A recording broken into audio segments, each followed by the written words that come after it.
everyone, my name is Haley, and things are about to get very wet around here. It's time for another summer tradition, the water balloon fight. But before we get to it, I think we should talk about another way you and I can make waves, because what you do today can change the world around you. Usually, to make a wave, you need a body of water, like an ocean or a river. But for the kind of waves we're making, you need things like love and patience and joy. You can change the world with those things. Today, I'm hoping to make a wave of peace. In a water balloon fight, peace is the last thing you want. It's every person for themselves in a war of water, where the most dry person at the end is the victor. But to demonstrate peace, today, I'm gonna have a water balloon fight. But I'm not gonna throw a single water balloon. I think that's the best way to... hold on! I was not ready! I wanted to say something first. Okay, if I'm going to demonstrate peace, I have to be... This is not funny, people. I have some serious things to say about peace. So please, stop! Oh. Who threw that? Who threw that? Who threw it?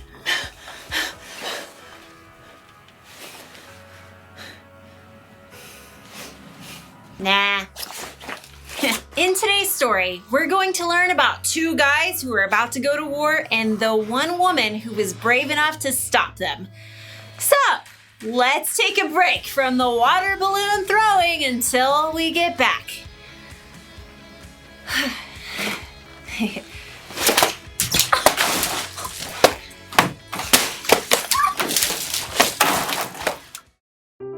The Bible. It's 66 books of history, stories, letters, and poetry that fit together to form God's one big story. The epic adventure of how He created us and loves us so much that He made a way to rescue us. As we travel through the Bible, from Genesis to Revelation, we discover people who met God and found their lives changed forever. Now, for an amazing story, inspired by the book of 1 Samuel, chapter 25, verses 1 through 35. Near the town of Carmel lived a wealthy man named Nabal. Money, money, money, always sunny, yeah, in a rich man's world, woo! The world was not so sunny for anyone who had to be near Nabal, like his servants. Our boss's picture is right here in the dictionary beside foolish person. See? Nabal was also terribly rude. You, bring me another leg of mutton. What's wrong with this one? It's touching those peas. But you asked for peas. I asked for tea, you blockhead. I shall dump these peas on your noggin. But unlike Nabal, Abigail, his wife, had a clear mind and a wise heart. She kept a close eye on her husband's estate and did her best to keep him from destroying their lives with his quick temper. Tell me, how was the flock this season? Have we lost any sheep to raiders? Not a one, my lady. But last season our sheep were attacked by robbers a dozen times. We've had protection. Protection? How? David and his men have been camping nearby. As long as they've stayed near our flocks, they've kept us and the sheep from any harm. Very good. I've heard some say David will be king in Saul's place. Has Nabal thanked David for his help? Give thanks, Nabal. That was very funny, my lady. I'll consider the matter. Let me know if anything changes. The time for sheep shearing neared, and Nabal ordered a grand party to celebrate. Music, drink, mutton, bread, cakes, raisins. Are you writing this down? Yes, sir. But no peas. No peas. As Nabal ordered the festivities, 10 young men arrived to bring a message from David. That outlaw, what does he want? David says, "May you live long and everything go well for you." Only what I deserve. He says, "I hear that you are clipping the wool off your sheep. When your shepherds were with us, we treated them well. The whole time they were at Carmel, nothing that belonged to them was stolen. Please be kind to my men. Please give us anything you can find for us.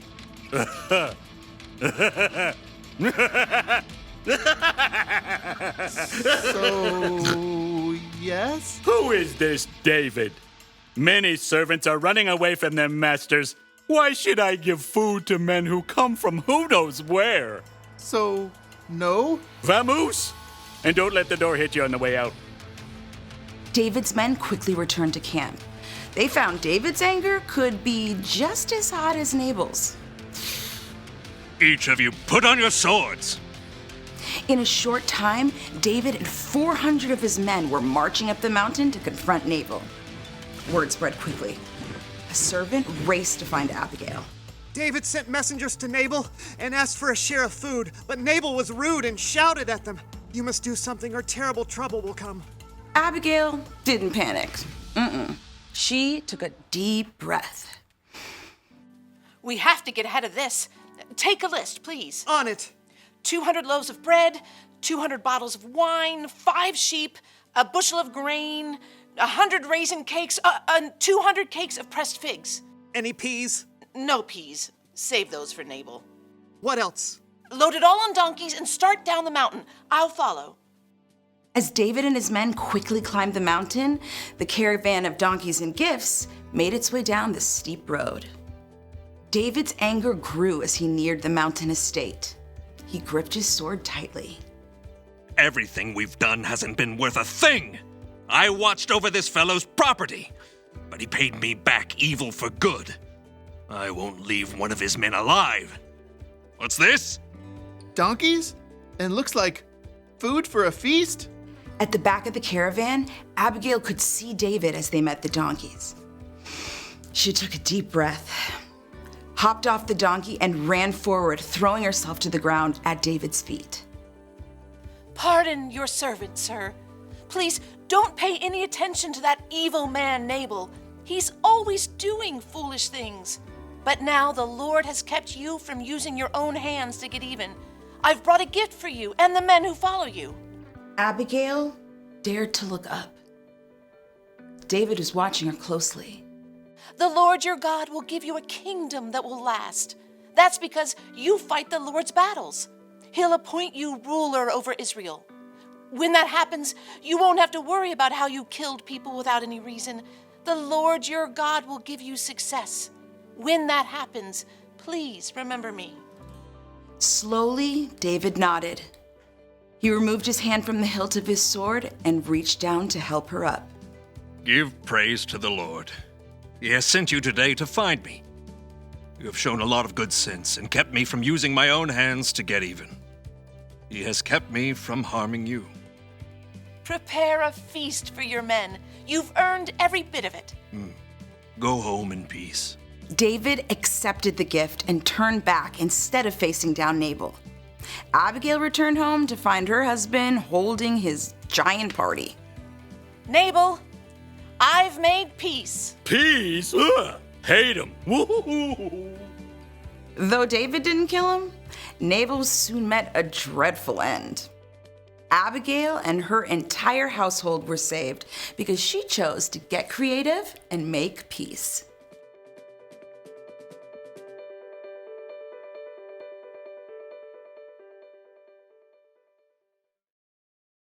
David was angry, right? So angry, he was ready to go to war with Nabal. He wanted revenge. It's a good thing Abigail stepped in when she did. She made what could have been a really bad situation better by helping David see things in a different way. Abigail helped make peace. Now, there are 3 types of people in this story, and chances are you're gonna be like every one of them in your life. You could be like Nabal, who says or does something that makes someone mad. Ha! Got you in the bag when you weren't even playing! The best way to make peace if you're a Nabal is to admit you're wrong, say you're sorry, and make things right. Someday, you could be like David. You get mad at someone and you want to get revenge. Oh! Throw that! If you're like David and you want to make peace, Sometimes it helps to think about the consequences of your anger. What will happen if I lose my temper? What will happen if I get revenge? And then there's Abigail, the peacemaker. When you're like her, it means you're standing outside of someone else's fight and you can see a way to make peace. Hey, you two are supposed to be friends. Now, hand them over. Thank you. Warren, hand it. Oh, peacemakers can help others see their situations in different ways. They can stop arguments and fights before they get way out of control. Water balloon fights are one thing. They're supposed to be fun. But other fights can hurt feelings, damage relationships, or even worse. So be an Abigail and make a wave of peace. The one thing to remember today is this: you can help others make peace. If this doesn't come naturally to you, that's okay. Ask God for help. And remember, when you believe in Jesus, the Holy Spirit living inside of you can also help you make peace. Well, now it's time for the actual water balloon fight. So, I'll see you next time. Well, I guess we used up all the balloons. Nope.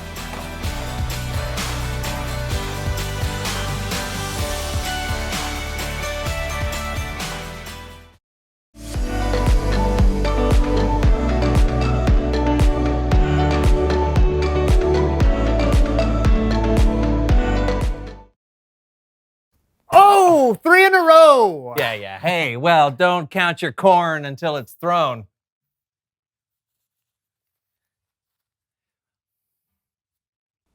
Oh, yeah, that's how you throw the corn. That's how you throw the corn. Simmer that's how down you throw the now. corn. Okay. Simmer down. Okay. Ooh, I got you now. Okay. Well done. Well done. But are you ready for this? Oh, yes! I'm the king of the corn. Oh, I'm the king of the corn. Hey! Yeah.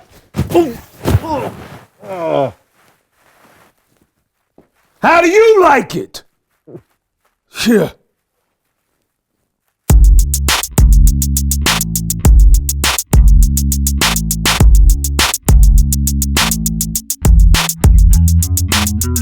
Welcome to the So-and-So Show. I'm Brandon. And I'm John, and today we'll be making waves right here in the middle of my basement. Because you don't need to be somewhere special in the world to make a difference. Oh, no, not at all. You can do it anywhere, anytime. You know how sometimes people have special sporting events to raise money for those in need? Well, that's what we're going to do today. Yeah, John and I have set up a 9-hole miniature golf course in here for our first annual Putting for Change Miniature Golf Invitational. Here's how it works. For each round, we'll try and putt a golf ball into a hole. The person who hits the ball in the hole with the fewest number of shots wins the round. The loser of each round has to put some change into this jar. At the end of the tournament, everything in the jar will be given away to help change the world. Ooh, that sounds great. Let the games begin. Yes! So here we are at hole number 1. It's a standard par 3 through the tube or around the clown type of hole. I'm going to hit it around the clown because the tube never works for me. And make sure you watch out for the squirrel head at the end. That guy is nuts. I'll tee off first. John lines up the shot. It's a pretty straight shot despite the obstacles. Will he get a birdie? Or will he choke, leaving the door open for the far superior golfer? You do realize I can hear you, right? I thought it would add to the overall feel of the tournament. Well, it doesn't. Wow. Not bad. Yeah. You're in a bind now, though. I am. 2. Oh! 2. Beat that, huh? Yeah, 2. Okay, I will. I will.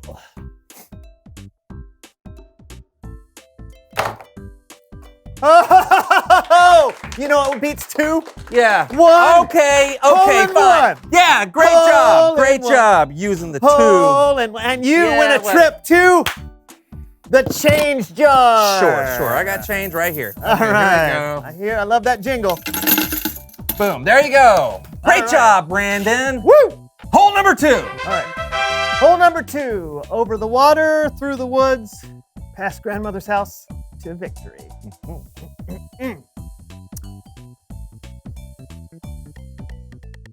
Boo!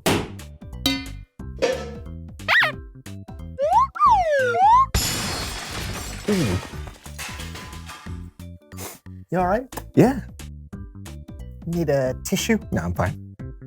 Sure. Yeah. Oh, is it my turn? Yeah. Oh. Okay. It's weird.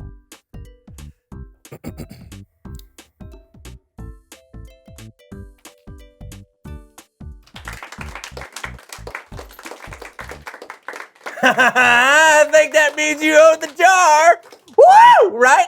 Is that what the rules say? That's what the rules say. I forget the rules. Is that what they say? The change, you know? You got to put change in there. Yeah. You got to, oh, that's what they say. It's on now. Oh, yeah? Yeah. Come on. Bring it. Montage. Bring it.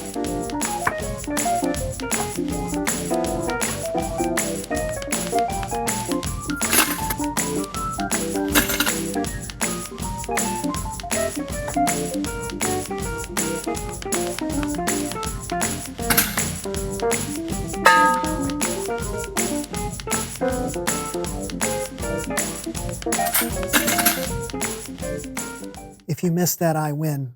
I remember.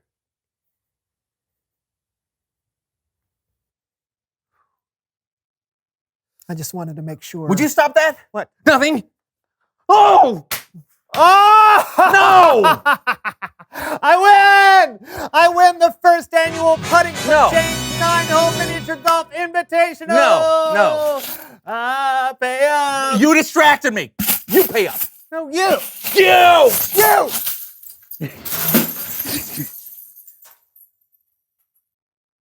Look what Our you jar did. of change. I won. You sit on fair a and golf cart square. of lies. No, I No, don't. you distracted me. I did not. Hey, I'll show you how to putt. You know what I think it's time for? Bible story time with Kellen. That's right.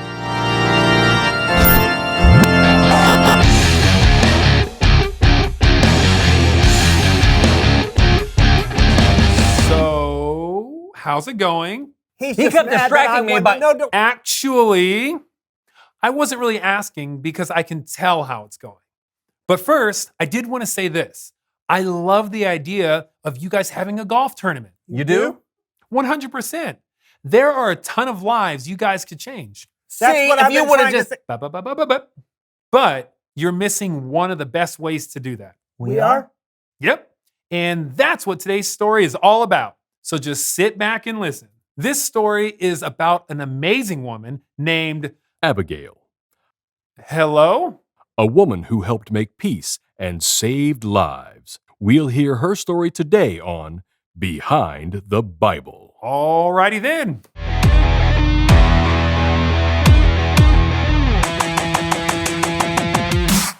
Right. So the story of Abigail actually begins with, King David.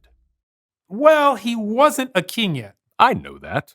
I'm the narrator. I just wanted to make sure. Before he was king, David and 400 of his men were hiding in the desert from King Saul. Living in the desert is not fun. It's burning hot. There's not enough food or water. And it's burning hot. And just so we all know, David didn't give video interviews because cameras wouldn't have been invented for thousands of years. Are you going to let me do my thing? For now. While in the desert, David and his men met some shepherds who worked for a wealthy landowner named Nabal. We were friends with the shepherds. We even protected them from danger. So at sheep shearing time, I sent some men over to Nabal to ask for whatever food he might be able to spare. Since we were living out in the desert, where it's burning hot. Now, Nabal might have been a wealthy landowner, but he was also a meanie face. I didn't know David. I didn't know his family. Who cares that he, protected some of my workers? So, when his men came and asked me for help, I told them, why should I give what's mine to people I don't even know? When David found out how Nabal responded, he was very angry. Yeah, I was pretty mad. I think I said something like, "May God punish me greatly if I don't get revenge." So yeah, I was ticked. This is where Abigail comes into the story. She was Nabal's wife. I was getting to that. I know, but I like helping. When Abigail heard how angry her husband had made David, she jumped straight into action. I mean, what was I supposed to do? David had 400 men, and he wanted revenge against my husband. So I loaded up bread, meat, wine, fig, and raisin cakes, and I took them to David. When I saw him, I bowed down and I said, "Please pay no attention to that wicked man, Nabal. His name means fool. He's always doing foolish things. I'm sorry." Then she said to me, "The Lord has kept you from using your own hands to get even. Someday, the Lord will appoint you ruler over Israel.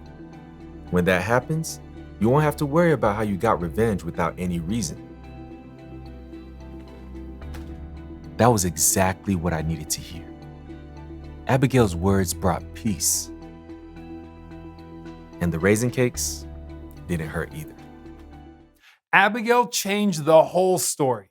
She stepped into a bad situation that she didn't even start and helped make peace. Abigail changed the whole story. She stepped into a bad situation. I already said that. Oh, man. Meanie face. Sorry, let's make peace. Fine. This has been Behind the Bible. Wow, that makes me feel silly. Yeah. Me too. Hey, we all get caught up sometimes, like when you're in a competitive game or when someone feels like they've been wronged. Those feelings are real and that's okay. But how we deal with those feelings, that's what's important. Making peace isn't always easy, but if you've put your trust in Jesus, God gives the Holy Spirit to help. I'm sorry, John. I was being distracting on purpose.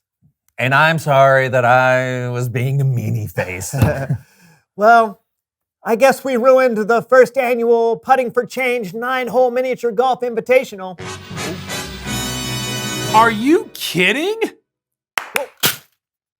I told you, I love the idea. You guys can change lives, especially when you learn how to make peace and spread that peace to others.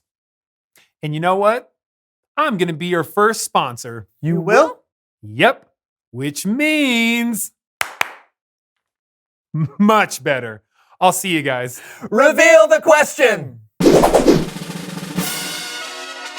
What are some ways to make peace? Well, saying you're sorry can help. Or talking about what's wrong? Yeah, maybe you could try and look at things from other people's point of view. Yeah, and remember, you can be a peacemaker even if you're not the one in the argument. Yeah, totally. Hey, you want to play another few rounds? You bet. We'll see you next week for a brand new show. See ya! Oh! Here. Chicken. Chicken in the can. Empty the pens. I'm gonna make this. No, those are the obstacles. Oh, I see. Oh! Not even close. Oh, man. You want to try? Blame it on the chicken. Yeah, I do want to try. Here we go. All right. Oh, you're going to do the old pool cue. Woo! Yes! Thank you. Thank you. Thank you. Do you have any change? Good night, everybody.